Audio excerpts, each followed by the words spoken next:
Ada satu hal yang sering membuat kita lelah pada diri sendiri. Bukan karena kita tidak belajar, bukan karena kita tidak sadar, tetapi karena kita tahu ini salah dan tetap melakukannya lagi. Kita berjanji pada diri sendiri, kali ini tidak akan terulang. Namun waktu berjalan, situasi berubah, dan tanpa kita sadari, kita kembali berada di titik yang sama. Kesalahan yang sama, reaksi yang sama, luka yang sama. Sebagian dari kita menyalahkan kurangnya disiplin. Sebagian menyebutnya kelemahan karakter. Sebagian lagi menganggapnya nasib. Namun pengulangan jarang lahir dari ketidaktahuan.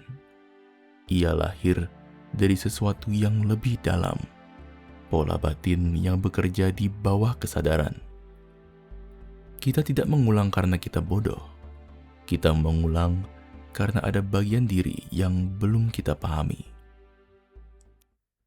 Dalam pemikiran Al-Ghazali, manusia sering dikuasai oleh dorongan batin yang ia kenal, namun belum ia kendalikan.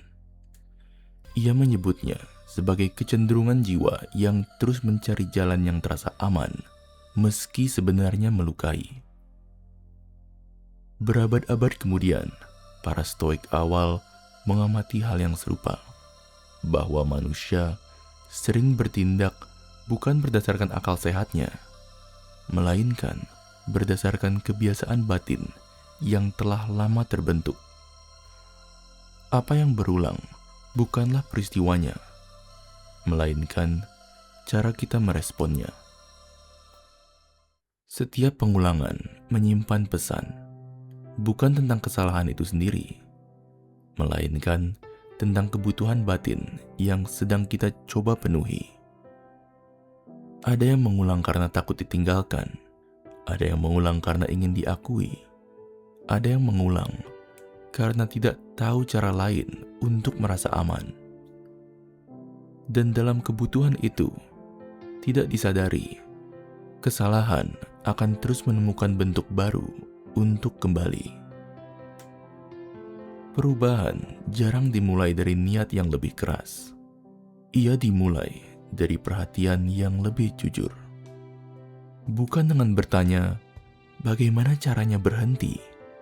Tetapi dengan bertanya, apa yang sedang aku cari saat aku mengulang ini? Di titik itu, pengulangan berhenti menjadi musuh. Ia berubah menjadi penunjuk arah, menuju bagian diri yang selama ini kita abaikan. Kita tidak terjebak karena hidup tidak memberikan pilihan. Kita terjebak karena kita terus mengambil pilihan yang sama dari tempat batin yang belum berubah.